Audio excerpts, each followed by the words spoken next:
경기가 괜찮을 때는 부채 리스크가 터지진 않습니다.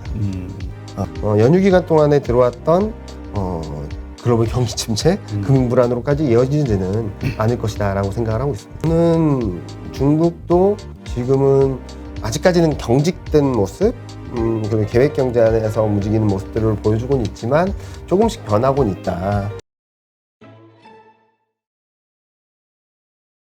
네, 오늘 모신 분은 대신증권 투자전략팀 이경민 팀장님입니다. 안녕하세요. 네, 안녕하십니까. 네. 이번 추석 연휴 잘 못 쉬셨죠? 네. 지금 이슈가 뭐 헝다그룹, 그쵸. 게다가 또 FOMC, 네. 테이퍼링 스케줄 뭐 이런저런 일들 때문에 계속 회사 출근하셨다는 얘기를 제가 방송 전에 들어가지고 네. 진짜 이 헝다그룹 이제 좀 크게 좀 시장을 흔들 것 같았는데 뭐 우리 추석 연휴 기간에 그 진정세로 네. 가는 것 같아요. 네. 일단 이 헝다그룹 파산 이 위기와 관련한 이 현재 상황을 좀 설명해 주시죠. 일단은 헝다그룹 이슈가 하루 이틀 문제는 아니거든요. 그렇죠. 올해 하반기 내내 뭐라 그러죠? 신용등급이 계속 떨어지면서 채권 가격은 75%가 내려와 있습니다. 그런 상황이었는데 왜 갑자기 저희 추석 연휴 기간 동안에 시장에서 급격한 리스크로 불거졌는가라는 것들을 보면은 23일 날 그리고 29일 날 예정된 달러 채권 그 이자 지급이 있거든요. 그걸 못할 수 있다라는 소식이 전해지면서 그러면은 디폴트로 간다. 디폴트로 가면은 이제 중국의 부동산 기업들은 연쇄 부도가 날 거고 중국 금융 시스템이 무너지면서 글로벌 경기가 중국 경기를 비롯해서 글로벌 경기가 전반적으로 안 좋아진다. 여기까지 막 확대 재생산된 것 같아요. 그래서 계속 나왔던 얘기가 제2의 리먼 사태다. 그렇죠. 뭐 이런 얘기가 나오면서 많은 투자자들의 공포 심리를 극대화시켰다라고 생각을 하거든요. 근데 다행스럽게도 어제 발표된 내용들을 보면은 헝다그룹에서 오늘 예정된 이자 지급은 충분히 가능하고 29일도 지급할 것이다라는 것들을 공고하면서 좀 일단락 되는 듯한 모습이지만 여전히 올해 연말까지 계속적으로 이자 지급할 스케줄이 남아 있고 이제 만기 상환이 또 내년에부터 되게 대규모로 들어와 있어요. 이런 것들을 본다면 일단 최악의 상황으로는 전개되는 것은 좀 진정되었지만 이런 흐름들이 계속적으로 헝다그룹의 디폴트 리스크는 잠재적인 리스크로 남아 있다라고 보는 게 맞지 않을까 생각을 합니다. 네. 이번에도 그 위안화 부채에 대해서는 이자 지급 얘기가 나왔지만 달러 부채에 대해서 한 4천 몇백억 정도 되는 것 같은데 그거에 대해서는 언급이 없었다는 걸 또 이렇게 불안해하시는 분도 있어요. 네. 근데 보통 한 달 정도 유예 기간이 있거든요. 그 기간에서 어떤 자구책을 마련한다든지 아니면은 정부 지원을 받아서 조금은 해결하는 모습들을 보여줄 수 있다라고 생각을 하는데 저는 이번 헝다그룹 사태가 디폴트 된다 안 된다에 대한 고민도 많이 하고는 있지만 저는 중국 정부의 스탠스와 같이 맞물려서 보자란 말씀을 많이 드리고 있어요. 무슨 말씀을 드리냐면 헝다그룹이 지금처럼 유동성 위기를 겪은 데에는 그러니까 기업 자체만의 너무나도 레버리지 많이 일으키고 굉장히 급격한 확장세를 기록하고 부채 관리가 좀 부실했다라는 부분들은 분명히 문제점으로 지적되지만 또 하나 트리거 포인트가 되었던 것은 중국 정부의 규제 정책이죠. 부동산 공급을 대혁신한다라는 정책들을 올해 초부터 계속적으로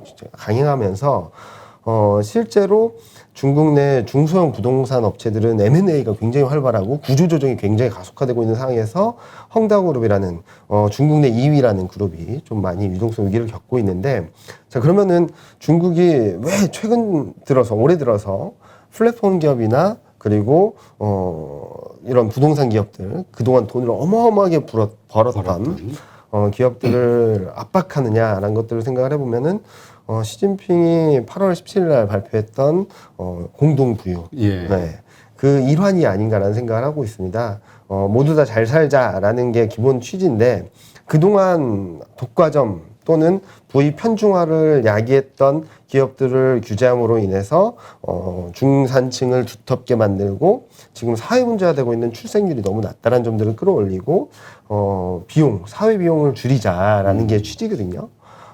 그렇게 본다면 공동 부유의 일환으로서 부동산 규제 정책을 굉장히 세게 했고 그럼으로 인해서 헝다그룹이 흔들린다면 디폴트가 될 수 있다라고는 생각을 합니다. 그런데 관건은 이제 무질서한 디폴트인지 이제 디폴트로 인해서 많은 분들이 그동안 연휴 기간 동안에 있었던 제2 리먼 사태로까지 확산될 수 있을지 저는 그 가능성 극히 낮다라고 생각을 하거든요.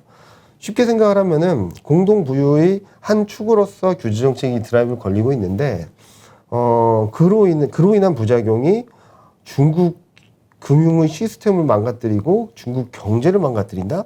그러면은 공동부유 정책이 실패했다라는 걸 인정할 수밖에 없는 그렇죠. 상황이거든요. 그렇게 본다면은 내년 가을쯤에 이제 지도부 교체가 있는 상황에서 중국이 이걸 용인할 수 있냐는 거죠. 또 아이러니하게도 시진핑이 공동부유를 제시한 게 8월 17일입니다. 이게 딱 1주년 되는 정도에 그게 맞물려 있어서 저는 뭐 만약에 헝다그룹이 디폴트 된다라고 한다면 질서 있는 디폴트. 중국 정부가 컨트롤이 가능하고 2차 확산이나 2차 리스크로 확전되지 않을 수 있는 시점에서 디폴트를 방치한다라든지 그런 전개가 될 수 있고 그 전까지는 조금이나마 컨트롤 해주는 그런 모습들을 보여주지 않을까라는 생각을 하고 있고요. 그리고 한편으로는 헝다그룹이 디폴트가 된다라고 하는 것은 반면 중국 정부 차원에서 우리의 금융 시스템이나 경제 시스템이 탄탄하다. 얘는 2위 그룹이 무너져도 1벌100개 한다는 차원에서 디폴트 되고 우리는 잘 살 수 있다라는 것을 보여줄 수 있는 자신감의 피력을 할 수 있기 때문에 저는 헝다그룹이 계속적으로 디폴트 이슈가 시장의 교란 요인으로 작용할 수 있겠지만 연휴 기간 동안에 들어왔던 글로벌 경기 침체, 금융 불안으로까지 이어지지는 않을 것이다라고 생각을 하고 있습니다. 네. 그러니까 이게 지금 뭐 말씀하신 대로 그 중국 당국에서 그 여러 가지 뭐 공동부유라는 네. 이름하에 여러 가지 그 옥죄고 있잖아요. 네. 그 부동산과 관련해서도 이제 그 상승을 또 막기 위해서 뭔가 대출 규제라든가 대출 규제를 굉장히 타이트하게 하고 있죠. 예. 이게 이제 다 트리거가 돼서 이렇게 어려워진 건데 네. 이거를 살려준다는 건 다시 그 원점을 또 건드려야 된다는 이야기가 맞아요. 되니까 네. 앞뒤가 안 맞는 거죠. 네, 앞뒤가 안 맞죠. 근데 앞뒤가 안 맞는 상황이라서 디폴트 가능성이 높다라고 보고 있는 거예요, 전반적으로. 근데 그 앞뒤가 안 맞음으로 인해서 얘를 무질서한 디폴트로 몰아내게 된다면 이로 인한 컨트롤 부작용들이 더 커질 수 있다는 거죠. 그렇죠. 그래서 그 전까지는 중국 정부가 어느 정도의 컨트롤을 암묵적이나마 그렇게 하면서 헝다그룹을 연명할 수 있게, 그러니까 회생하는 절차보다는 너네 자구책을 마련하고 너네 나름대로 구조조정을 해. 그 전까지 내가 최악의 상황을 막아줄게.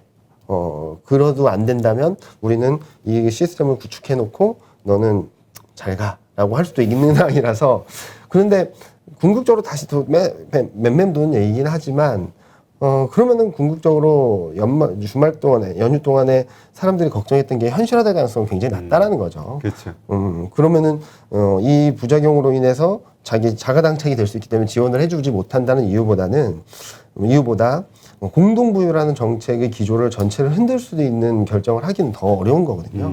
그런 부분들의 우선순위, 무게감을 또 따지고 봤을 때는 디폴트 된다, 안 된다, 뭐 그런 것보다도 중국 정부의 스탠스, 공동부유라는 정책과 같이 맞물려서 생각을 해본다면, 이 사태는 중국 내 또는 중국 내 부동산 기업에 대한 리스크지, 이게 중국 전체 금융으로, 경기로 이렇게 확전이 되고 글로벌 금융, 경기 이렇게 확전이 될 가능성은 없겠다라고 볼 수 있겠죠. 네.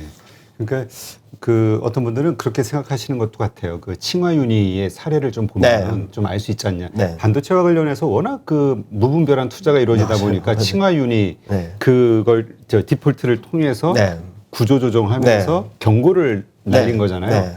그때도 우리가 뭐 중국 반도체 굴기가 무너졌다 막 크게 했지만 뭐 별로 시장인 영향이 없었던. 그러니까 그것도 마찬가지로 그 기업이 망한다고 디폴트가 난다라 그래서 이게 연쇄도산을 하기보다는 또 어떻게 보면 또 중국이 계획 경제다 보니까 그런 계획 하에서 어느 정도 컨트롤 될 수 있는 상황들, 거꾸로 말하면은 이 기업이 도산됨으로 인해서 다른 산업들, 다른 기업들이 또 다른 기회를 맞을 수 있는 부분들, 그런 것들을 좀 생각을 해본다면 저도 그 흐름들을 좀 비슷하게 가지 않을까. 그러니까 중국 내, 그리고 중국이 공동부유라는 어떻게 보면은 경제 정책에 있어서 대전환이거든요. 그렇죠. 예. 지금까지는 성장 위주 중심으로 갔다고 한다면 이제 글로벌 원투를 다투는 상황에서 이제 우리는 분배로 가겠다라는 정책 전환이기 때문에 그런 정책 전환에 있어서의 부작용을 간과했다면은 정책 실패로 갈 수밖에 없겠지만 그런 흐름들에 있어서의 최근 1년의 상황들을 본다면 저는 최악의 상황으로 치닫는 건 쉽지 않다라고 생각을 하고 있습니다. 네. 그래서 이제 지금 우리가 다들 파산은 안 시킬 거야라는 생각을 보통 그냥 일반적으로 하는데 네. 파산할 수도 있다. 네. 근데 그게 그렇게 시장에 큰 영향을 주진 않을 것이다. 네. 이렇게 좀 생각해 볼 수도 있겠네요. 네, 어떻게 보면 파산을 한다는 의미는 중국 정부는 이미 준비됐다. 얘네 없이도 우리는 충분히 공동부유로 갈 수 있다라는 의미가 될 수도 있고요. 또 한편으로 생각을 한다면 최근 솔직히 말씀드리면 부작용들이 조금씩 나오곤 있습니다. 플랫폼 기업들에 대한 규제로 인해서 주식이 폭락한다든지 지금 헝다그룹 같이 디폴트에 대한 리스크에 처한 기업들이 생긴다든지 부작용이 나옴에 따라서 중국 정부는 이제 경기 부양 정책에 드라이브를 걸 수밖에 없겠죠. 이쪽은 흔들린다 하더라도 우리가 중점적으로 생각하는 중산층이나 우리 인민들에 대해서는 충분히 잘 살 수 있게 해주겠다는 뭔가를 보여줘야 되거든요. 근데 지금 소매 판매가 2.5%밖에 안 나온 상황이라서. 그러니까 지금 경제 지표가 안 좋아요. 네. 네. 굉장히 안 좋은 상황이라서 뭐 코로나19로 인해서 뭐 공세 정책이나 그런 것들이 영향을 줬다고는 하지만 일단 안 좋은 건 안 좋은 거거든요. 그렇죠. 그렇기 때문에 멀지 않은 시점에 지준율 인하라든지 또는 뭐 경기 부양 정책을 좀 세게 하고 일각에서는 뭐 미국이 했던 것처럼 소득 지원이라든지 그런 쪽으로 집중을 하게 된다면 아마도 중국도 정책 드라이브를 투 트랙으로 가는, 그러니까 규제와 당근과 채찍 이 흐름으로 가는 과정을 보이지 않을까라는 생각을 하고 있고요. 특히 이제 연말에는 이제 소비 시즌, 11월, 11월에는 관군제가 있고 그런 소비 시즌으로 들어가기 때문에 그에 발맞춰서 규제 완화라든지 소득 지원 정책이라든지 그런 것들을 해준다면 아마 중국은 아마도 지금 상황들이 최악의 상황, 부작용은 부작용대로 터지고 있고 경제 지표는 나쁘고 그런 상황이라고 본다면 앞으로 흐름들에 있어서는 더 나빠지기보다는 조금씩 좋아지는 그림들을 보여주지 않을까라는 생각을 하고 있습니다. 네. 근데 이제 일각에서 걱정하고 있는 건 네. 이제 중국에 대해서 사실 10년 전서부터 계속 경고해 왔던 게 기업 부채 문제잖아요. 엄청난 맞아요. 기업 네. 부채. 그리고 기업 부채가 전부 단기 3년 네. 롤오버 하는 방식으로 네. 연장해 왔던 건데 이게 하나의 트리거가 되지는 않을까? 중국 대외 부채, 그러니까 대외 부채 그러니까 달러 부채 네. 그 채권자들의 어떤 불안 심리가 커져서 이것만이 아니라 지금 중국 정부의 공동부유론부터 시작해서 그러면서 또 하나의 그 트리거가 되지는 않을까? 중국 정부의 생각과는 달리. 중국 부채 리스크는 저도 한 10년 전부터 얘기를 한 것 같습니다. 근데, 한국도 기업 부채, 아니, 한국은 가계 부채, 중국은 기업 부채, 그리고 미국은 정부 부채, 뭐 부채에 대한 리스크들이 계속적으로 있는데요. 일단은 경기가 괜찮을 때는 부채 리스크가 터지진 않습니다. 오히려 경기가 안 좋은 상황에서 상환 능력이 부족해지고 그럴 때 문제가 생기는 거거든요. 따라서 지금 중국 정부가 드라이브를 거는 것은 지금 현재 글로벌 전반적인 경기 흐름이나 그런 것들을 봤을 때는 살아나고 있는 과정이거든요. 최근 미국이 좀 주춤하다고는 하지만 유럽 경제 지표들이 올라오면서 GDP 성장률 전망이 올라오면서 좀 그를 보완해주고 있고 이런 상황으로 본다면 중국 정부가 최근 규제 정책이라든지 이런 것들을 굉장히 세게 드라이브를 거는 것은 구조조정 빨리 해라. 너네 부채 조정하고 지금 경기가 괜찮고 기업 이익이 괜찮을 때 빨리 해라라는 드라이브인 것 같거든요. 이게 얼마나 성공을 거둘지 그리고 얼마나 안정권으로 들어갈지 쉽지 않은 선택이라고 생각을 하고 있습니다. 그렇지만 부채 리스크로 인해서 언제쯤 이 부채 리스크의 뇌관이 터진다라고 말씀드리기 좀 어렵고요. 제가 걱정하는 것은 부채 리스크가 지금은 계속적으로 누적되고 있잖아요. 금융위기 그렇죠. 이후에 누적되고 있는 상황인데 코로나19로 인해서 이걸 또 한 번 더 수명을 연장시켜줬다라고 생각을 하고 있습니다. 완화적인 통화정책 기조라든지 그리고 낮아진 금리 상황 연장되긴 했는데 이 안에서 구조조정을 잘 하는지 못하는지가 아마 그 다음 스텝에서의 성패를 결정짓지 않을까라는 생각을 하고 있는데 그런 부분들은 계속적으로 저도 리스크 팩터로 놓고 보고 있거든요. 근데 저도 그 트리거가 될 수는 있다라고 생각을 하는데 이게 언제라기보다는 경기에 대한 불안감들 그리고 기업 이익이 이 부채 상환 능력을 감당하지 못할 정도로 기업 이익이 안 좋아지는 시점에서 그게 트리거가 될 수 있다고 생각을 하고 있어서 당분간 아니다. 좀 쉽지 않. 당분간은 부채 리스크가 글로벌 금융시장, 글로벌 경제의 뇌관이 되는 그런 트리거가 되진 않을 것 같다라는 말씀을 드리고 있죠. 네.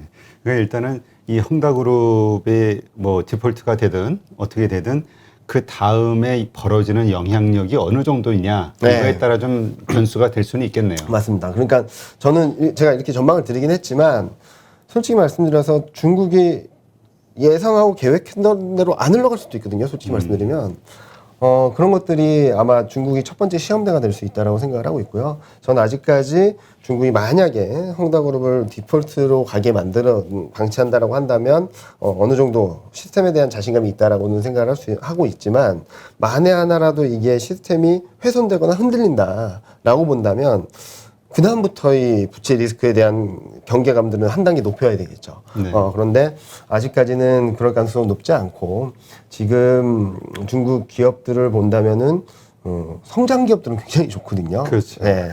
그리고 중국이 규제는 하고 있는데 플랫폼 기업과 그리고 이런 부동산 기업들을 규제는 하고 있는데 신재생 에너지, 반도체 이런 쪽에 대한 정책들을 계속 하고 있거든요. 그런 정책 기조로 본다면 어느 쪽에 투자할지는 좀 명확하다라고 말씀드리고 있습니다. 그렇죠. 근데 하여튼 그 뭐라 그럴까요? 연준 같은 경우는 여러 가지 그 시장의 심리를 잘 이렇게 다독거리면서 그렇죠. 이렇게 맞아요. 끌고 가는. 네. 그래서 이게 뭔가 안정감이 있는데 네. 중국 정부는 그러니까 계획 경제다 보니까 네. 본인들이 결정하면은 네. 그거를 집행하는 데 우선이다 보니까 시장 참여자들의 심리를 어느 정도 고려할까. 네, 그렇죠. 이게 약간 불안하긴 한데. 커뮤니케이션이라고 그러죠. 연준은 계속 시장과의 커뮤니케이션을 하면서 정책을 만들어가고 그 호흡을 조절하고 있다라고 생각을 하고 있는데 중국은 또 그렇질 않죠. 뭐 지준율 인하하고 인상하는 것만 봐도 자기들 마음이니까. 갑작스럽게 뭐 어느 정도 예상은 된다고 하지만 이런 스케줄에 따라서 움직인다기보다는 그런 정책 결정에 따라서 단기간에 결정이 되는 모습들을 보여주고 있는데 그게 계획 경제의 결정력, 결단성이라고도 좋게 평가할 수는 있겠지만 좀 부정적으로 본다면 만약에 시장과의 의사소통이 잘못돼서 중국 정부가 결정한 정책들이 시장의 반감을 산다거나 예를 들면은 몇 년 전에 그런 일이 있었죠. 위안화 약세를 예, 공격하는 맞아요. 헤지펀드들이 홍콩 달러를 공격하고 그런 식으로 이루어지게 된다면 거꾸로 주객이 좀 전도돼서 금융시장의 리스크 불안감들이 오히려 중국 금융이나 그런 경제 시스템을 공격할 수도 있는 상황이 될 수도 있기 때문에 저는 앞으로는 중국 정부가 그런 커뮤니케이션을 조금은 열어가야 되지 않나라는 생각을 하는데요. 근데 요즘 들어서 조금 눈치를 보고 있는 거 아닌가라는 생각을 하는 것은 뭐 앞서 말씀드렸던 신재생 에너지 정책이나 뭐 이런 정책들도 있지만 상하이 증권 시장이라든지 이런 네. 뭐 금융 시장에 있어서는 조금 더 융통성을 발휘하려는 모습들을 보여주고 있어서 저는 중국도 지금은 아직까지는 경직된 모습 그리고 계획 경제 안에서 움직이는 모습들을 보여주고는 있지만 조금씩 변하고는 있다. 그리고 중국도 결국에는 뭐 위안화라든지 그런 것들을 국제화 시켜야 되는 숙제도 남아 있고 중국 시장을 금융시장을 개방해야 되는 숙제도 남아 있기 때문에 그런 의사소통들은 조금씩 펼쳐지지 않을까라는 생각을 하고 있습니다. 네. 그러면 기본적인 지금 중국 경제 그 펀더멘털에 대해서 좀 질문을 드리면 사실 올 초까지만 해도 올 초 뭐 여름까지만 해도 뭐 중국 경제 8% 성장률 뭐 하면서 네네. 엄청나게 좋은 것처럼 많이 뭐, 이제 얘기가 됐단 그렇죠. 말이죠. 네네. 근데 갑자기 지난달인가요? 소비자 물가 뭐 1%대 나오면서 소매 판매가 소매 판매 2.5% 나왔죠. 네.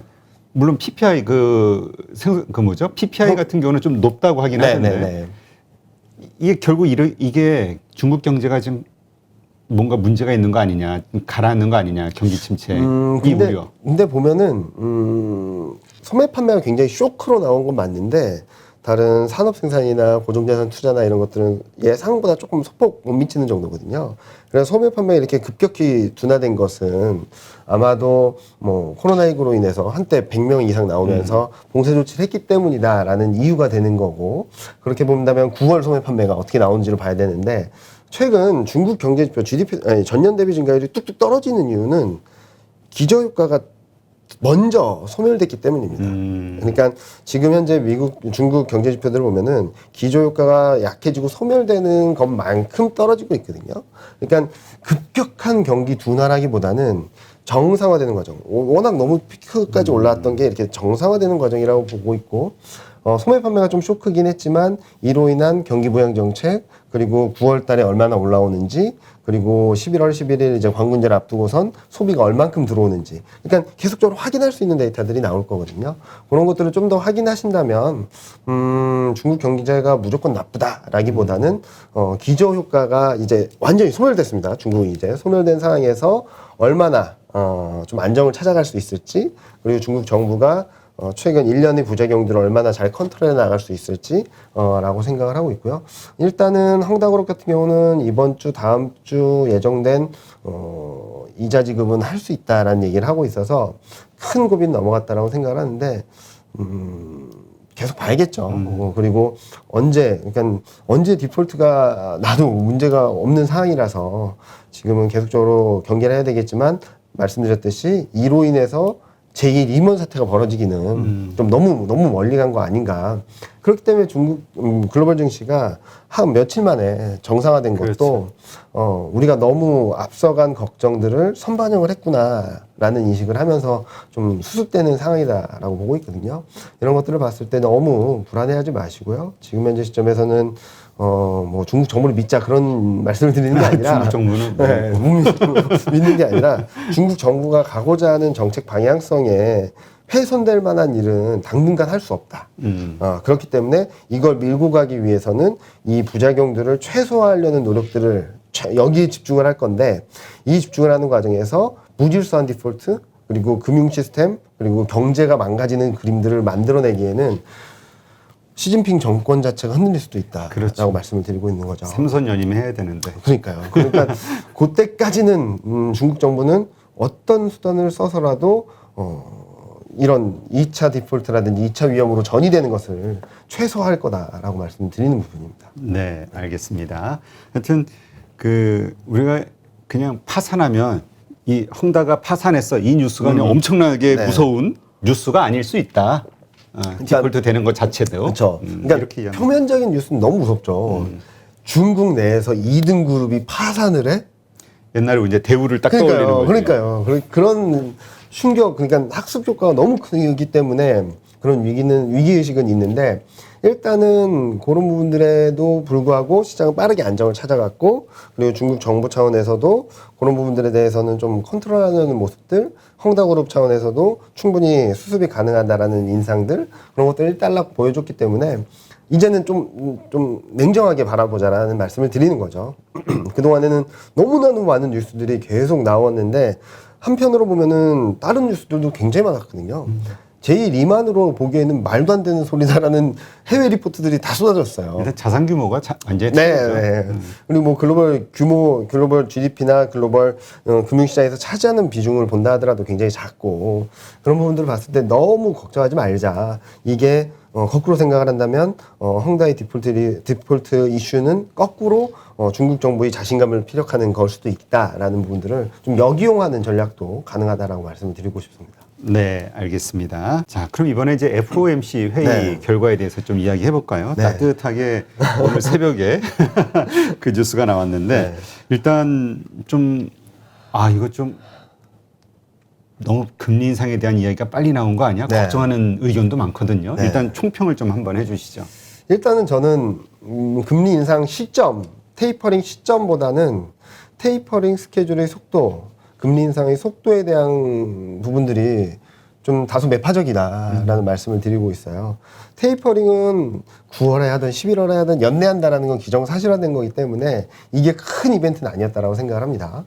그리고 금리 인상도 2022년에 한다는 것도 페드워치라든지 뭐 금리 인상을 전망하는 데이터들을 본다면 내년, 그러니까 2022년 12월쯤에는 50% 이상 금리 인상을 한다라는 컨센서스가 형성이 되어 있었기 때문에 크게 부담스럽진 않았죠.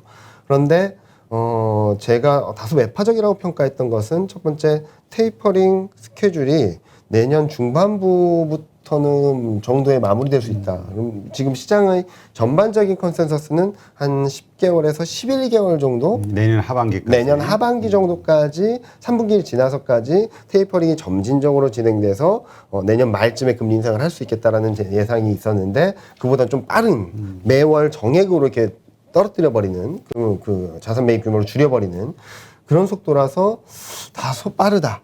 라는 생각을 했고요. 그리고 이번에 처음 공개된 점도표 2024년 점도표가 중간값이 1.75로 나오면서 시장이 예상했던 것보다는 좀 높은 것 같아요. 그러면은 2021년에 한 번, 2022년에 세 번, 2022년에 한 번, 2023년에 세 번, 2024년에 세 번, 총 7번의 금리 인상을 시사했는데 그렇게 본다면은 지금까지 생각했던 것보다는 좀 빠른 거 아닌가라는 생각을 할 수 있었는데 시장의 반응은 참 당황스럽습니다. 그러니까 미국 시장은 아주 상승으로 끝났죠. 네. 강하게. 일단은 미국 증시가 FOMC로 인해서 상승을 했느냐라고 보면 또 아닌 것 같긴 해요. 왜냐면은 FOMC 전까지만 하더라도 1% 가까운 상승세를 보이다가 FOMC 직후 제가 되게 당황스러웠던 것은 이 부분인데요. FOMC 직후 1.4% S&P 500 기준으로는 1.44%까지 팍 튀었다가 또 이제 쭉 밀렸다가 또 올랐다가 밀렸다가 이렇게 마무리됐거든요. 그러면은 여기서 이렇게 올라간 이유들은 뭘까? 일단 테이퍼링을 안 한다는 데에 대한 안도감을 보였을 수 있고 그런데 전반적인 점도표나 거기다가 GDP 성장률 전망도 하향 조정했던 부분들 경제 전망은 떨어뜨렸는데 테이퍼링이나 금리 인상 속도는 빨라질 수 있다라는 시그널을 던져줬음에도 불구하고 증시가 좋았다? 이걸 어떻게 해석해야 될지 저는 오늘 새벽에 나와가지고 되게 고민을 많이 했어요. 그리고 저희 이코노미스트랑 채권 담당하시는 분하고도 계속 얘기를 했는데 그분 하시는 말씀이 정답은 없는데 정답은 없는데 지나봐야지 정확히 알죠. 네, 정답은 없는데 일단은 속도에 대해서는 레벨에 대해서는 부담스러울 수 있어도 과거 경험치에 비교해 봤을 때는 굉장히 베이비 스텝이라고 볼 수 있다. 첫 번째가 그렇게 생각을 한 거고요. 왜냐면은 2022년 말에 한 번, 그리고 2023년, 24년에 세 번에서 총 7번 금리 인상을 한다는 거는 17번의 FOMC 중에서 7번 금리 인상을 한다는 건 2.4회마다 금리 인상을 한다는 그렇죠. 얘기네요. 근데 과거 흐름을 보면은 분기마다 했거든요. 2번 FOMC 할 때마다 한 번씩 금리 인상을 했었는데 그보단 좀 더디다라는 인식이 들어온 거 아니냐라는 생각을 한 거고 또 하나는 6월 FOMC에서 파월 연준 의장이 이거 무슨 말이지라고 할 정도로 의아하게 만들었던 게 점도표를 너무 맹신하지 말아라 라는 얘기가 있었지 않습니까? 그러다 보니까 많은 전문가들 사이에서 이번 GDP 성장률 2024년에 2% 초반이고 2%인데 금리 인상 3번 못해. 야, 이 점도표대로 못 가. 라는 또 전망들이 막 나오더라고요. 아, 파월 연준 의장이 6월 달에 굉장히 임팩트 있는 말을 했구나. 라는 생각을 했고, 저는 그런 여러 가지 해석도 있었지만, 가장 중요했던 것은 앞서도 언급드렸던 헝다 이슈로 인해서 먼저 조정을 받았다는 거죠. 그동안 뭐 테이퍼링 한다, 안 한다에 대해서 좀 스트레스 받았던 시장에서, 헝다그룹 이슈로 인해서, 디폴트 우려, 중국 경기 불안, 금융 리스크 불안, 글로벌 경기 불안까지 반영을 하면서 한순간에 밀려나 버렸다는 거죠. 그래서 그동안에 스트레스 받았던 거를 일거에 해소해 일정 부분 완화시켜주면서 오히려 FOMC 결과에 좀 둔감하게 만들어줬다라는 생각을 하는 거고요. 또 마지막으로는 앞서 파월 연준의 기자회견 말미에 헝다그룹 사태는 중국 리스크로 봐야지 이게 우리나라 한국 미국까지 전이될 가능성이 아직까지 낮다라고 생각을 한다는 얘기를 하면서 일정 부분 그동안 시장을 좌지우지했던 헝다그룹의 사태에 대해서는 선을 그어주는 듯한 모습들을 보여줬고 그리고 연준의 스탠스에서도 이렇게 지수가 내려와 있다 보니까 그리고 거기에 대한 스트레스가 좀 내려와 있다 보니까 좀 긍정적으로 해석하려는 면이 많았다라는 거죠. 그래서 뭐 뉴스를 보셔도 헷갈리실 거예요. 어디는 매파적이라 그러고 어디는 비둘기파적이라 그러고 시장이 혼란스러워하는 것 같아요. 네. 근데 매파적인 건 맞는 것 같아요. 왜냐면은 단기 채권 금리는 다 올랐고요. 그렇죠. 달러는 강세로 보였기 때문에 일단은 연준의 스탠스에 대해서 매파적인 부분들을 반영을 했지만 위험 자산이 왜 이렇게 올랐나라고 본다면 올해 이번 주 초반에 위험 자산만 대폭락을 했거든요. 증시, 경기민감 원자재 이런 것들이 폭락을 했고 달러나 채권 금리나 이런 것들은 크게 변하지 않았어요. 이쪽이 많이 움직였기 때문에 여기에 대한 급락에 대한 되돌림 과정들 그리고 FMC에서 테이퍼링이 좀 딜레이 됐다라는 일정 부분의 안도감 그리고 통화정책 금리 인상은 다 기정사실화돼 있는데 생각보다 그러니까 과거 경험치보다는 좀 더딜 수 있다. 이에 반해 점도표는 변할 수 있는 거니까 경제 상황에 따라서 얼마든지 유연하게 대응할 수 있다라는 것들을 좀 시장에 반영하지 않았나라는 생각을 하고 있습니다. 네. 그러니까 일단 그런 생각이 들 수도 있을 것 같아요. 네. 일단 말씀하신 대로 불확실성. 이제 목표가 보이니까 이제 네, 그렇죠. 언제 될까가 아니라 맞아요. 이때 되니까 요 정도까지는 네. 안심하고 투자해도 되는 거 아니야? 네, 맞아요. 뭐 이런 거. 그래서 운전을 하시다가도 밤에 운전할 때는 이렇게 라이트를 켜면은 좀 보이니까 괜찮은데 안개 속에서 운전할 때 더 불안하거든요. 그렇죠. 앞이 안 보일 때가 불안한 겁니다. 근데 이번에는 FMC라는 것들을 FOMC를 통해서 다소 위험한 밤길이긴 하지만 좀 빛을 비춰줬다는 부분들 그리고 또 하나는 앞서 대표님 말씀해 주신 것처럼 좀 길이 보인다 그리고 좀 클리어해졌다. 자 그러면은 클리어해진 것들 중에서 더 클리어해진 게 뭐냐면은 어찌됐든 저찌됐든 간에 내년 상반기까지 유동성은 계속 공급된다. 라는 것들을 명확히 해준 거죠. 그리고 또 재밌는 데이터를 말씀을 드리면 연준이 최근 들어서 자산 매입을 좀 많이 하고 있어요. 경제 지표나 이런 것들이 좀 불안하다 보니까 자산 매입 규모를 늘리고 있는데 그래서 자산 매입 규모가 전년 대비 증가율을 보면은 어느 정도냐면 50% 한참 넘었다가 이렇게 쫙 떨어졌습니다. 5월 달까지 11%까지 쭉 둔화됐다가 최근 들어서 쭉 올라오고 있어요. 19%까지. 그런 것들을 본다면 유동성 환경이 그렇게 나쁘지만은 않겠구나. 그리고 지금 계속 연준에서 말해주는 게 통화정책 정상화와 긴축의 선을 명확하게 계속 그어주고 있거든요. 그렇죠. 7월 FMC에서도 그어주고 잭슨홀 미팅에서도 그어주고 이번에도 그어준 거예요. 그래서 많은 투자자분들이 테이퍼링은 긴축이 아니라 통화정책을 정상화하는 유동성을 공급하긴 하지만 그 규모를 줄여가는 거구나라는 인식들을 많이 하시다 보니까 그런 부분들에 대해서 조금 클리어한 부분들에 대해서는 조금 안도라는 부분이 아닌가라는 생각을 하고 있습니다. 네.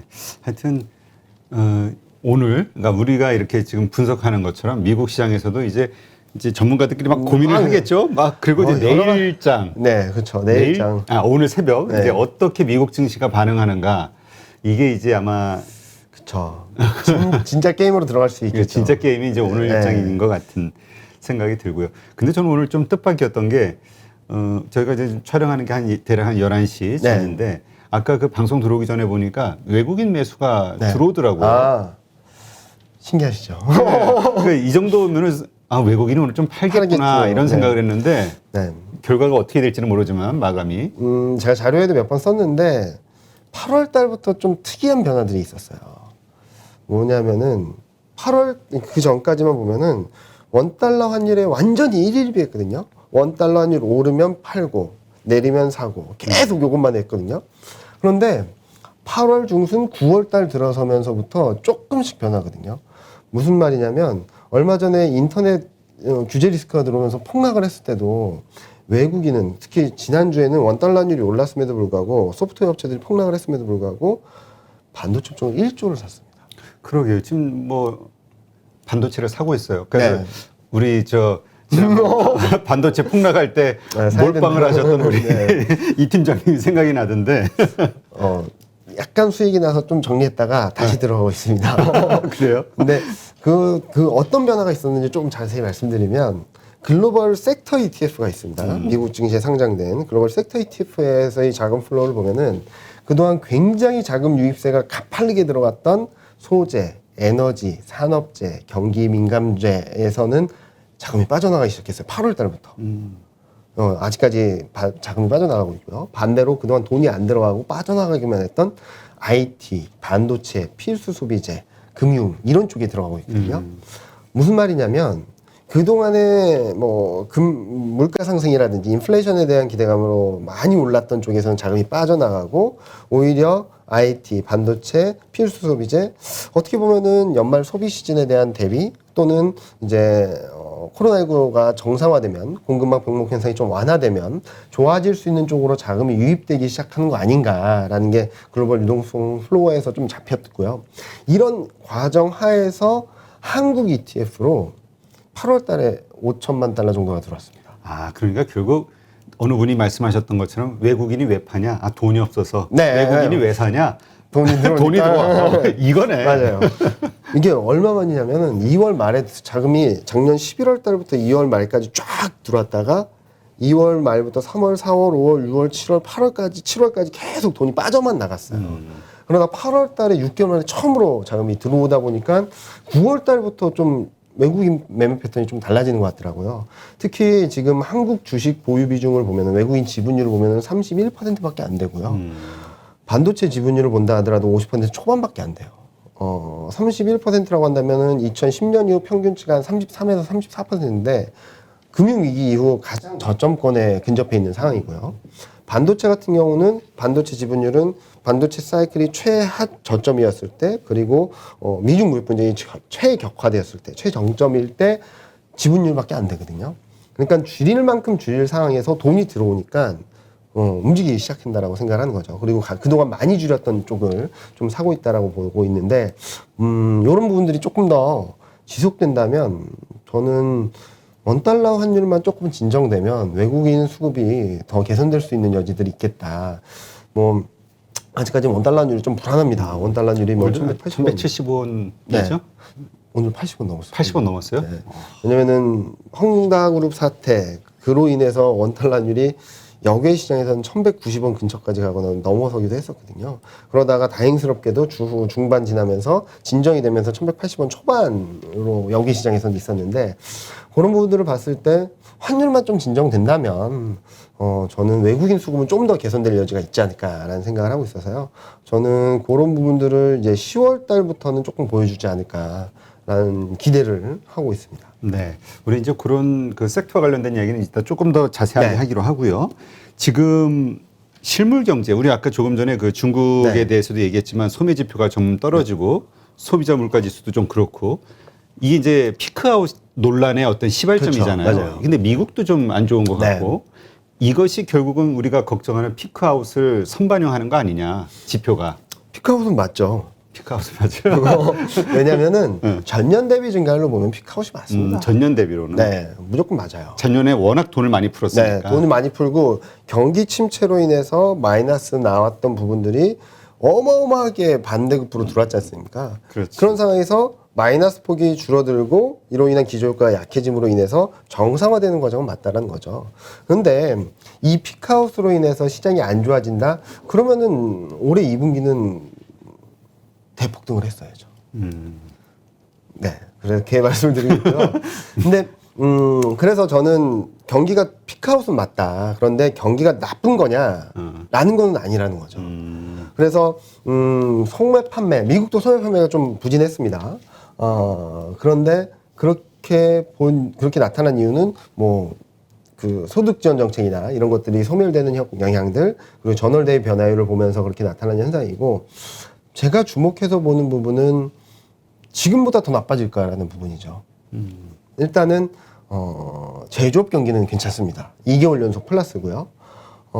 왜 좋은가라는 것들을 보면 8월 ISM 제조업 지수를 한번 되돌아보면 좀 알 수 있고 최근 소매업체 재고율이 올라오는 그림을 통해서 좀 알 수 있는데요. 소매업체 재고율이 금융위기 이후 평균이 1.4 정도거든요. 네. 근데 이게 1.2로 코로나 때문에 레벨 다운 되더니 그리고 올해 초에 한파 사태로 인해서 레벨 다운 더 되더니 이제는 1.08가 07, 1.08. 그러니까 판매되는 거 대비 7%, 8%밖에 재고가 없었던 상황이에요. 근데 이제 연말 소비 시즌에 돌입하지 않습니까? 그러면 이제 재고를 쌓아야겠죠. 그렇죠. 네, 그게 8월 데이터에서 좀 확실하게 나타났는데 1.08에서 1.11까지 올라갔어요. 이게 무슨 말이냐면 재고 축적 수요라 그래서 연말 소비 시즌에 대비해서 많이 팔릴 거 아니까 일단은 재고를 쌓아야 되는데 재고가 너무 낮은 상황이라서 이걸 쌓으려는 욕심들이 수요들이 굉장히 세게 들어오고 있다는 겁니다. 작년에도 10월, 11월, 12월 이때 재고 축적 수요가 확 들어오면서 한국 증시를 비롯해서 전반적으로 좋았거든요. 그런 흐름들이 나타나는데 8월 ISM 제조업 지수가 서프라이즈였어요. 얼마나 서프라이즈였냐면 7월 대비 못할 거야 라는 게 시장 전망이었는데요. 7월 대비 좋았습니다. 굉장히 큰 서프라이즈였는데 뭐 때문에 이렇게 서프라이즈가 난 거야? 이렇게 봤더니 가장 많이 올라간 건 재고, 두 번째로 올라간 건 신규 주문, 그 다음으로는 생산. 그러니까 재고를 쌓으려는 수요들이 세게 들어오면서 새로운 주문들이 많이 쏟아졌고 그로 인해 생산이 조금 좋아졌다라는 그림이거든요. 그렇게 본다면 일단 제조업은 재고 축적 수요라는 재고를 쌓으려는 그런 수요가 동인되면서 좀 좋아질 수 있는 그림들 만들어주고 있다라고 보고 있고, 소비 최근 굉장히 부진하다라고는 하는데 레벨은 굉장히 높습니다. 많은 분들이 소비 부진해 하는데 과거 평균 추세에서 훨씬 넘어서서 여기에 있어요. 그 상황에서 조금 정책 효과에 따라서 등락을 보이곤 있는데, 일단 코로나 소비 쪽, 아니 서비스 소비 쪽은 이렇게 올라오다가 이렇게 아직까지 평균치에서 한참 못 미쳐 있거든요. 네. 그렇게 본다면 코로나19가 좀 진정되면 서비스 소비는 회복될 여지가 크다. 두 번째로는 이제 연말 소비 시즌 들어가면 지금 이렇게 레벨업된 모멘텀들이 재화 소비가 더 나빠지기보다는 유지될 수 있는 거 아니냐라고 보면은, 이제 연말로 가면 갈수록 코로나19가 진정될수록 미국 쪽 소비도 더 나빠지기보다는 좋아질 수 있는 그림으로 갈 수 있다라고 말씀을 드리고 있어서요. 지금까지 경제 지표들이 좀 부진했던 건 맞습니다. 그리고 많은 분들이 기대했던 것보다 못했죠. 솔직히 말씀드리면. 그렇죠. 네. 그래서 경제 지표 서프라이즈 인덱스라는 게 있는데, 그게 150을 넘어서 200에 근처에 있던 게 쭉 떨어져서 미국이 마이너스 60 밑으로까지 갔었습니다. 그 의미가 뭐냐면은, 이 데이터를 갖고 몇몇 분들은 경제가 안 좋다라고 얘기를 하시는데, 이 그림은 뭐냐면은 경제 지표가 많은 분들이 예상했던 것보다 못하게 나오고 있다라는 의미예요. 그러니까 경기가 안 좋다라기보다는 기대치 못 미친 경제 지표들이 많아졌다라는 의미인데, 마이너스 60% 정도면은 코로나19를 제외하고 금융위기 이후의 저점권이거든요. 자, 그럼 이건 또 무슨 의미냐? 많은 분들이 눈높이가 낮아질 대로 낮았다는 거죠. 그러니까 계속 경제지표들이 예상보다 안 좋은 경제지표들이 계속 낮게 나오면은 애널리스트들이나 전문가들은 전망치를 굉장히 보수적으로 갈 수밖에 없습니다. 그렇죠. 이제 앞으로는 조금씩 좋은 경제지표들이 나올 겁니다.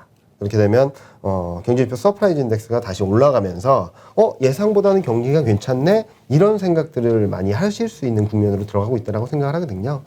이런 것들이 좀 맞물리는 구간이 4, 4분기라서 저는 4, 4분기 시장을 좀 좋게 보아도 된다라는 말씀을 드리고 있고, 이런 흐름들이 고용 개선으로 이어지면서 좀 선순환되게 된다면 소득이 뒷받침되면서 좀 시장은 좀 더 상승세가 연장될 수 있는 그런 그림으로 만들어줄 수 있다라고 생각을 하고 있어서 4분기는 한번 기대해보자라는 말씀을 드리고 있습니다. 그러니까 일단 4분기에 대한 기업들의 실적 모멘텀은 좋아질 것이다. 네. 근데 이제 그것이 우리가 이제까지 기대했던 것보다는 낮을 것이다. 그러나 실제로는 좋은 것인데 네. 우리가 이제 워낙 기저효과 때문에 네. 높은 걸 봤기 때문에 눈높이가 네. 그러니까 이제 결국 우리의 증시가 앞으로도 오를 것이냐 뭐 좋아질 것이냐 이거에 대한 여부는 일반 투자자들이 지금 말씀하신 우리 팀장님이 말씀하신 그 환경, 네. 그 환경에 따른 이 재조정, 눈높이의 조정, 네. 이거를 인정하느냐 인정하지 않느냐 그쵸. 여기에 달린 거 아닌가요? 네. 근데 지금 경기지표 서프라이즈 인덱스를 본다면 낮아질 대로 낮아졌다는 거죠. 그건 어떤 걸 이야기하는 거예요? 그 인덱스는? 경제지표 서프라이즈 인덱스라 그래서 이게 많은 분들이 실질적으로 데이터를 보시긴 좀 어려워요. 근데 애널리스트들의 자료들을 보시면 아마 계속 업데이트되는 자료들이 있을 겁니다. 뭐냐면은 경제지표가 예상보다 좋으면 이게 예상치고 이게 발표치인데 이게 좋으면은 플러스가 되는 거예요.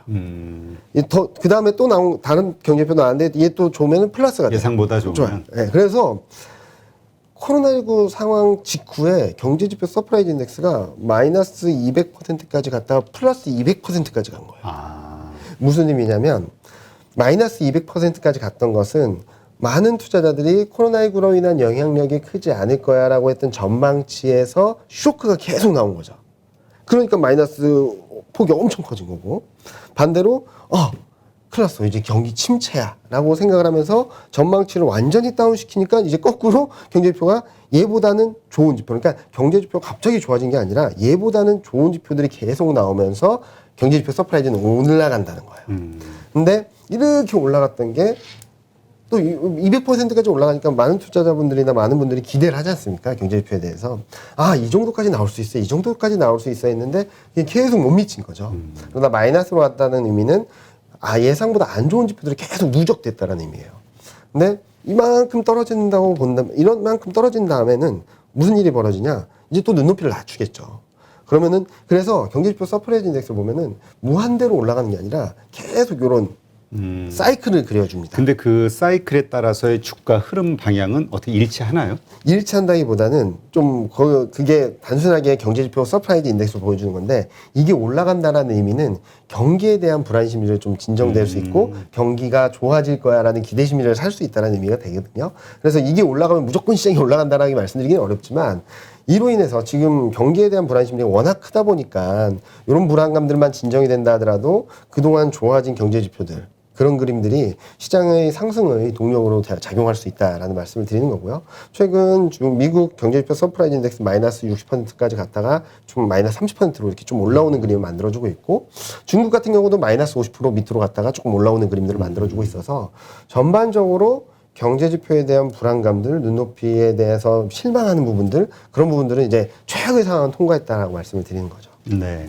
그러니까 일단 그런 어떤 그 경제 지표에 대한 그러니까 결국 투자 심리가 회복이 된다는 얘기잖아요. 네. 그리고 어쨌건 불확실성이 제거됐으니까 뭐 더 그때 가서 물론 더 어떻게 될지는 더 연장이 될지 어떤 투자 심리가 어떻게 변할지 모르나 내년 상반기까지는 안심하고 투자할 수 있는 상황이 마련됐다 이렇게 볼 수 있으니 네. 시장은 계속 좋은 흐름으로 갈 것이다. 좀 너무 비관적으로 보기보다는 좀 앞으로 뭐가 좋아질 수 있을까에 대한 포커스를 맞춰야 될 때가 도래하고 있다 정도로 말씀을 드릴 수 있을 것 같고요. 앞서도 말씀드렸지만 확실한 거는 내년 상반기까지 유동성은 계속적으로 풀린다. 두 번째로는 이제 연말 소비 시즌 그를 앞선 재고 축적, 재고를 쌓으려는 수요들 그런 것들이 들어오는 시점이 도래하고 있다. 그리고 이제 고용가 이런 것들로 인해서 소비라든지 제조업이라든지 글로벌 교역이 좋아지는 국면에서 미국이나 글로벌 전반적인 고용이 조금 더 개선되게 된다면 이런 선순환 사이클에 대한 기대감들도 가져갈 수 있다는 거죠.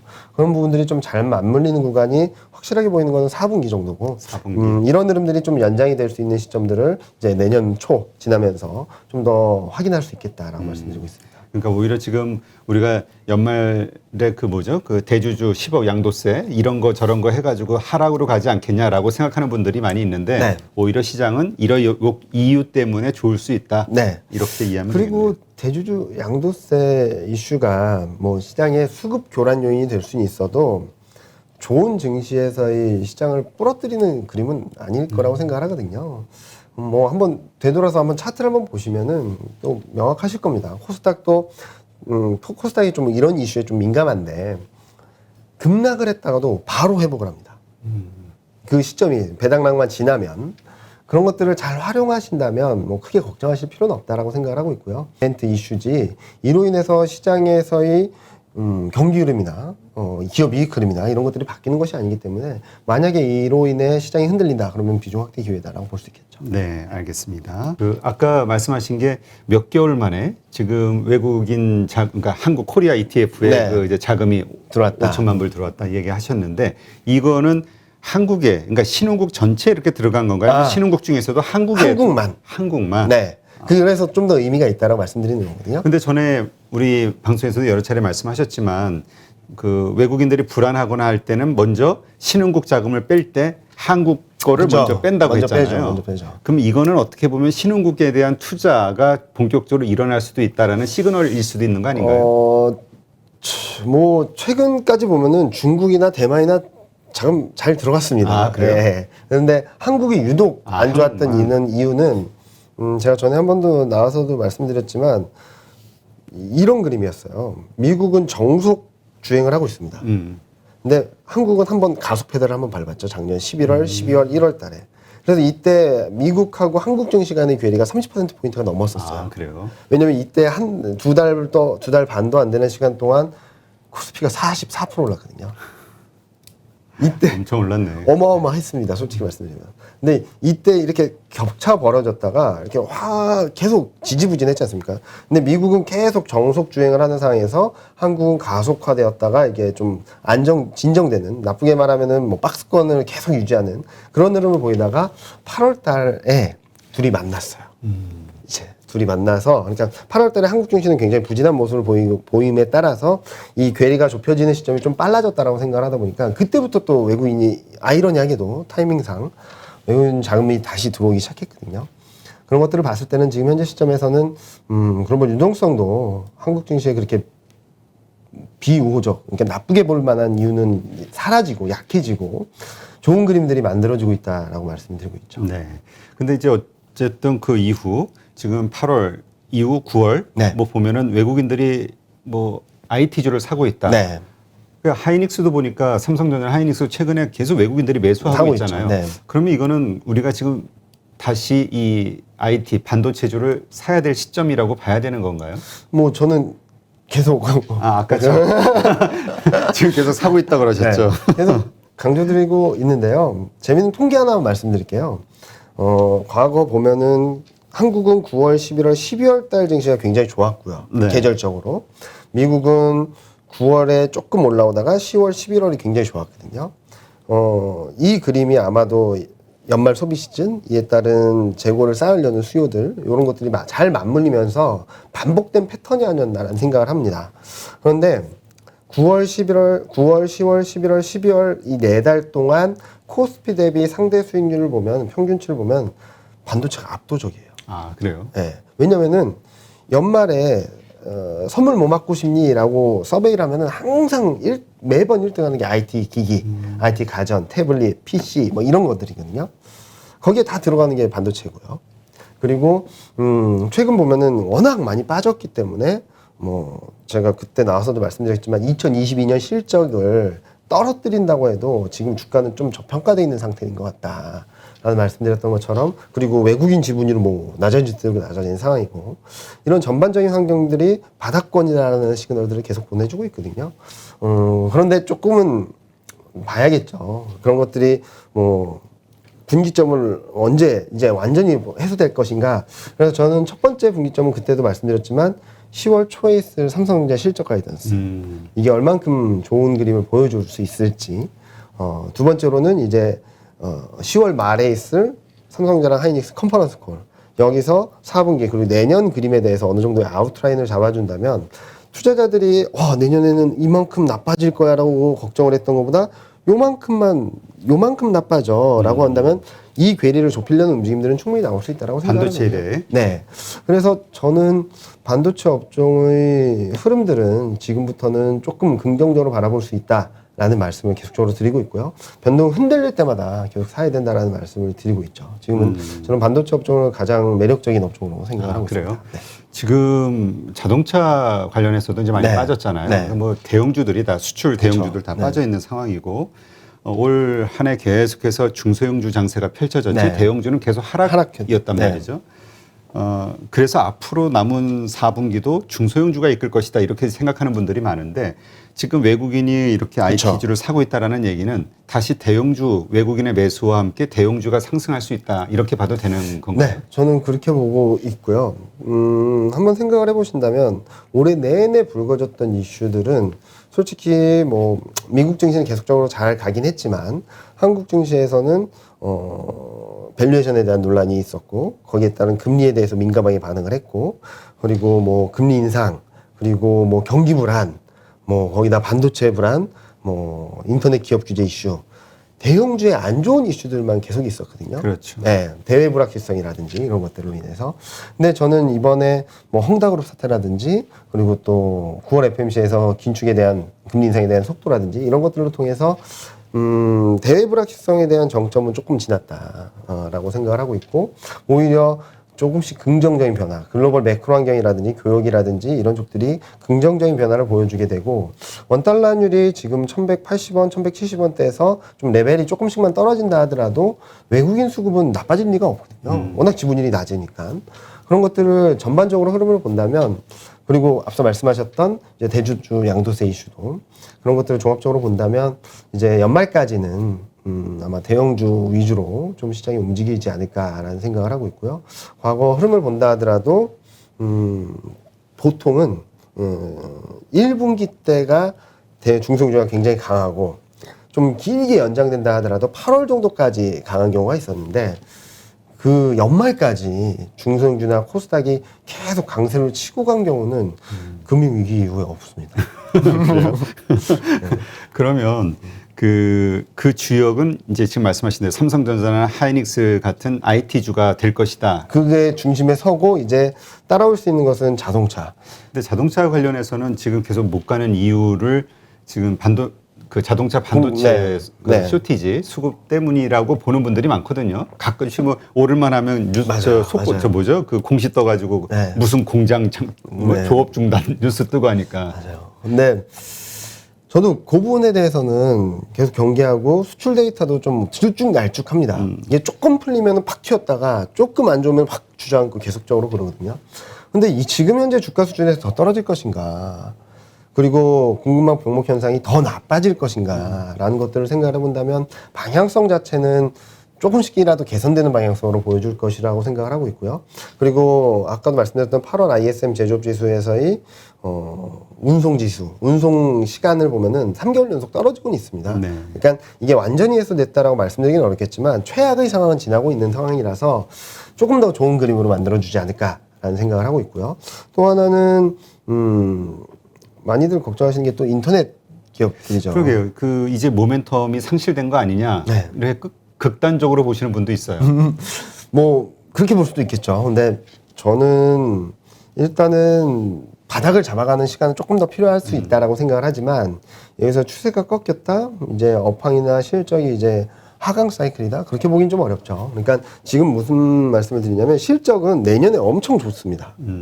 레벨이 확 튀는데 이 튀는 데한 눈높이로 이렇게 주가가 이렇게 올라갔다면 이 눈높이가 조정되는 과정에서 좀 급격한 변동성이 나왔다.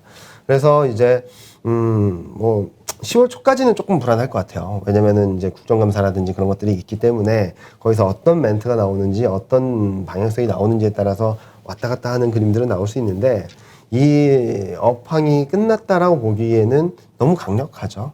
예. 그리고 성장성이나 장기 성장성 이런 것들이 계속적으로 좋을 수 있고 뭐 중국도 그렇고 미국도 그렇고 규제 이슈는 계속 있었습니다. 그렇죠. 근데 주가가 부러져서 이제 바닥을 가고 있나요? 아니면 더 높은 수준까지 와 있나요?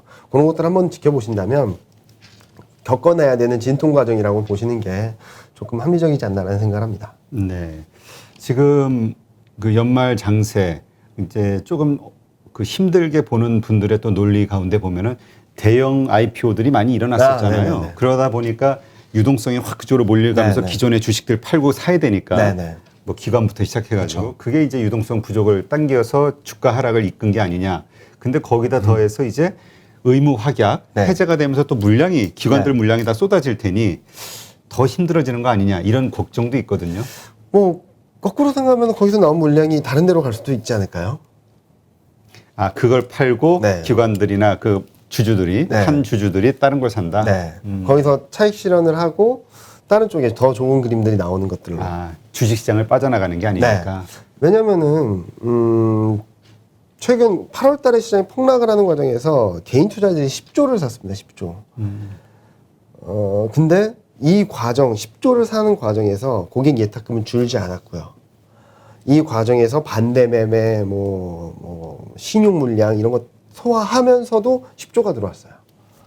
제가 생각하기에는 지금 주식 투자를 하시려는 분들도 굉장히 많은 걸로 알고 있고 신규, 그러니까 한국의 유동성 전체 규모를 본다면 충분히 더 들어올 수 있는 금액들은 많거든요. 이런 상황에서 기관 투자자들은 뭐 일부 이런 IPO 쪽에 좀 포인트가 맞춰져서 막 들어왔다라고 본다면 시장의 분위기가 조금씩 좋아지는 그림에서는 여기에 묶여있던 자금들이 다른 데로 이동할 수 있는 트리거가 될 수도 있겠다라는 생각을 하고 있어서 저는 뭐 이런 수급 교란 요인으로 인해서 출렁임은 있다라고 생각을 하지만 시장의 흐름들이 막 뒤바뀌진 않는다라고 생각을 하고 있고요. 솔직히 IPO로 인해서 뭐 그때 마침 뭐 여러 가지 이슈들이 있어 시장이 폭락을 하긴 했지만 그리고 워낙 다른 쪽들은 불안하고 얘만 명확하게 보이니까 이쪽으로 자금이 막 쏠리긴 했지만 과거 어떤 흐름에 있어서도 IPO로 인해서 시장의 흐름들이 바뀐 적은 없습니다. 아, 그래요? 네. 대형 제약바이오 기업이라든지 이런 것들 신규 상장할 때도 보면은 일시적으로 그 관련 섹터들의 움직임들이 조금 움직임이 있었을 뿐이지 이게 잘 올라가던 주식 시장을 갑자기 부러뜨려가지고 10% 폭락을 만드는지 그런 일은 없었거든요. 최근에는 그렇게 많이들 생각하시는 이유가 그때 마침 증시가 굉장히 안 좋았고 증시가 굉장히 안 좋은 상황에서 IPO가 포인트가 맞춰지다 보니까 그 종목들은 혼자 막 상승을 하고 그런 그림이 나타났었기 때문이라서 그 종목이 시장이 막 흔들릴 때 이 종목이 상승했다면 이 종목이 조정받을 때 시장은 상승할 수도 있는 그림이 아닐까라는 생각을 하셔도 좋을 것 같고요. 저는 유동성에 대해서는 외국인 투자자들이 조금만 더 들어오면 좀 안정을 찾으면 시장은 충분히 레벨을 좀 올릴 수 있는 그림으로 만들어줄 수 있겠다는 생각을 하고 있고 개인 투자자분들이 아직까지는 좀 소극적이신 것 같아요. 떨어지면 사는데 막 적극적으로 사는 작년 하반기처럼 네. 따라붙지는 않는다. 그렇진 않은데 이런 그림들이 아마 코스피가 3,300을 넘어서고 다시금 박스권을 넘어선다라는 시그널이 나오게 된다면 그때는 외국인 플러스 개인 투자자들의 수급이 시장을 한 단계 레벨업 시켜줄 수 있는 그림을 만들어줄 수 있다라고 생각을 하고 있고 그런 그림들이 올해 안에 펼쳐질지는 조금 더 지켜보자라는 말씀을 드리고 있죠. 네. 지금 우리가 그러한 흐름을 예상하기 위해서는 일단 아까 말씀하신 코리아 ETF에 계속 얼마의 돈이 들어오는지 확인을 좀 해야 되는 거겠네요. 그런 것들을 조금 확인하시고 외국인 수급에 있어서도 원달러 환율에 다시 민감해지는가. 원달러 환율이 오를 때 갑자기 막 판다든지 원달러 환율이 떨어질 때 갑자기 막 산다든지 그런 모습들이 다시 보여지게 된다면 근데 반대로 오늘같이 원달러 환율이 오르지만 그래도 사는 경우라면 어디선가 돈이 들어오고 있구나 저놈들 그런 생각을 하시면 돈이 없을 때는 민감하게 네. 환율에 따라서 포지션을 막 바꾸는데 왔다 갔다 하고 또 아니면은 이쪽 현물 시장에서는 더 팔 게 없으면 선물 가지고 막 플레이를 하면서 좀 시장을 교란시키기도 하고 그러는데 최근 시장을 보면은 원달러 환율이 오르든 인터넷 규제 리스크가 있든 반도체를 중심으로 좀 업종들을 사는 모습들을 보여주고 있어서 아직까지는 시작의 분위기가 조금씩 바뀌는 거에 시작일 수는 있겠지만 요게 조금씩 쌓이게 된다면 그동안 시장을 억눌렀던 불안 변수들 솔직히 외국인 매도와 원화 약세 간에는 서로 간에 영향을 주면서 막 안 좋은 부정적인 피드백을 주고받았거든요. 원화가 약세로 가면은 외국인 더 팔고 외국인 더 파니까 원화는 더 약세로 가고 막 이런 흐름이었는데 거꾸로 생각을 하면 원화가 강세 가서 외국인이 더 사면 원화는 더 강세로 가고 이런 그림이 만들어질 수도 있기 때문에 이런 고리들이 어떻게 연결되는지 조금 지켜보시는 게 4, 4분기에는 좋을 것 같다. 저는 좀 좋은 그림으로 생각을 하고 있습니다. 네, 알겠습니다. 지금 철강과 관련해서 섹터 좀 잠깐 말씀을 나누면은 피크아웃이다 논란이 계속 있으면서 주가는 많이 빠졌는데 2분기 실적이 역대급이었다 그랬잖아요. 근데 3분기 실적이 그걸 더 뛰어넘을 것이다. 그러면 이게 자꾸 헷갈리는 거예요. 왜 주가는 빠져야 되지? 자, 그러면은 삼성전자 하이닉스 반도체 업종의 실적이 1분기, 2분기, 3분기에 나빠서 빠졌나요? 지금 다음이 분기가 걱정돼서. 네. 철강 업종은 내년 감익이 예상돼 있습니다.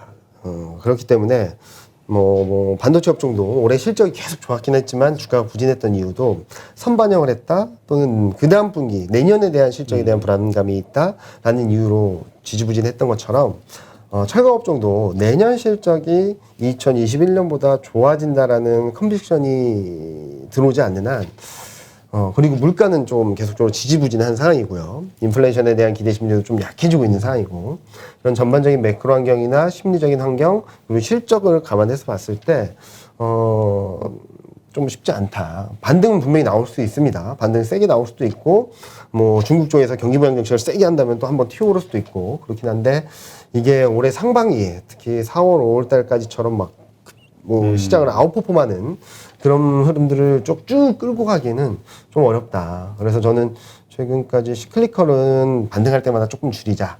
오히려 반도체, 자동차, 뭐 IT 가전 이런 쪽들을 좀 지켜보자라는 말씀드리고 있죠. 네.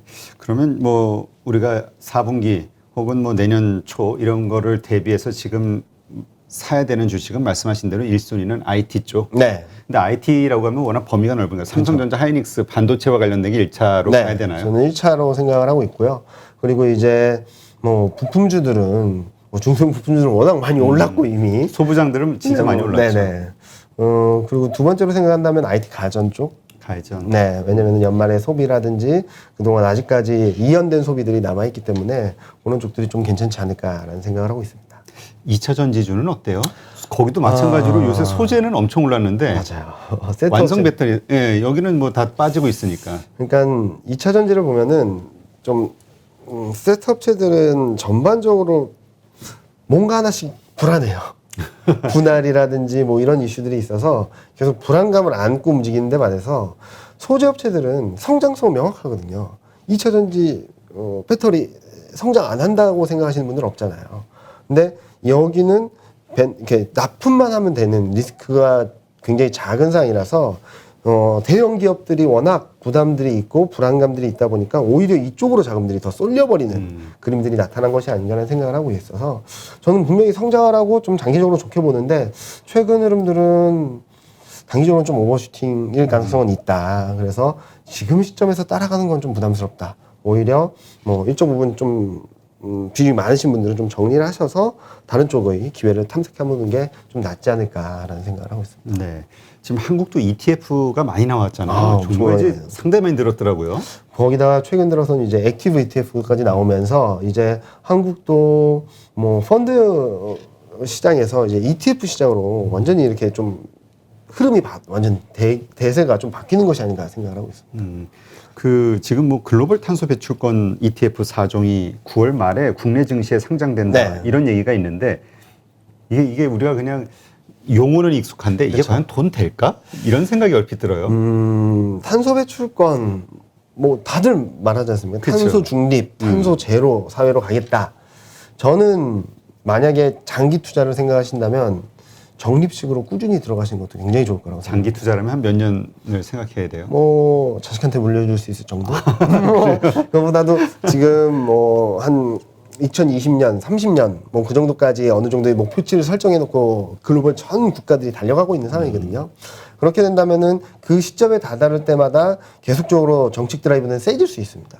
그렇게 본다면 저는 기본적으로 2030년 정도까지는 열어놓고 주가 흐름을 봐도 좋지 않을까라는 생각을 하는데 다만 단기적으로 너무 급등을 한다라고 하는데 좀 따라가기보다는 좀 긴 호흡에서 접근을 하시는 게 좀 낫지 않을까라는 생각을 하고 있고요. 탄소 배출권 가격 꾸준히 오르고 있습니다. 글로벌리. 네. 그러니까 이게 기업에 투자하는 게 아니라 이게 어떤 하나의 그 무형의 네, 어떤 무형 시스템에 네. 투자하는 거다 보니까 좀 생소하긴 해요. 생소하긴 한데 이제 뭐 대형 기업들 특히 올드 이코노미라는 기업들은 이쪽에서의 플레이를 하지 않으면 그렇지. 쉽지 않은 상황으로 갈 수밖에 없거든요. 그렇게 되면 탄소 배출권에 대한 수요는 높아질 수밖에 없는 거고 특히 2030년으로 가면 갈수록 2050년으로 가면 갈수록 여기에 대한 압박들은 더 커질 수밖에 없어서 큰 트렌드, 그러니까 4차 산업혁명에 의한 큰 트렌드라는 점에 있어서 좀 주목할 부분은 분명하다라고 말씀드릴 수 있을 것 같습니다. 네, 알겠습니다. 하여튼 그 계속 배워야 될 게 너무 많은 것 같아요. 투자를 하다 보니까 이제 이 ETF에 대해서도 아주 그냥 우리 되게 심플하게 대표적인 ETF 몇 개만 네네. 기억하고 있었는데 그 가운데서도 막 찾아보면은 괜찮은 게 다 사이사이 숨어 있더라고요. 근데 잘 하실 게 거래대금을 잘 보셔야 돼요. 거래대금이요. 네. 똑같은 ETF, 똑같은 섹터 ETF라 그래도 거래가 굉장히 차이가 많이 나거든요. 근데 뭐 그럴 리는 별로 없지만 호가의 변동폭이 굉장히 클 수 있기 때문에 될 수 있으면 같은 ETF, 같은 섹터, 같은 테마 ETF라고 하더라도 거래대금이 많은 쪽으로 좀 투자를 하시는 게 좀 도움이 되실 것 같습니다. 알겠습니다. 네, 하여튼 뭐 헝다그룹 사태부터 시작해가지고 뭐 FOMC, 이 테이퍼링 스케줄, 뭐 복잡한 이슈가 많았는데 우리 이 팀장님하고 이야기하면서 그래도 아주 깔끔하게 시야가 좀 정리된 느낌이 듭니다. 네, 이제까지 대신증권 투자전략팀의 이경민 팀장과 함께했습니다. 고맙습니다. 네, 감사합니다.